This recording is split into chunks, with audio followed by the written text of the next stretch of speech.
5 فوریه سال 2022 تخمینا ساعت 23:03 دقیقه راننده автомашین تمغه مرسدس بنز نظیر قلوف بوریبوی عبدالرحمانویچ سال تولدش 1975 ساکن نویه جبو رسولوف هنگام حرکت در شورای دوشنبه خوجند چنوق در حدود نویه عینی از عهده اداره واسطه نقلیات نبرآمده به سمت مقابل راه برآمده به автомашین تمغه کماز تحت اداره راننده ربیف بهاودین اسامدینویچ سال تولدش 1995 ساکن نویه دیوشتیج برخورده است.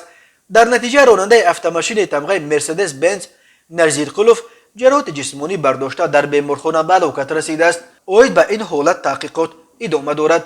بنا به آمار رسمی وزارت کارهای داخلی تاجیکستان در سال 2021 بر اثر 1102 صدمه نقلیاتی در راههای این کشور 395 نفر به هلاکت رسیده، 1218 نفر جراحت جسمانی برداشتند.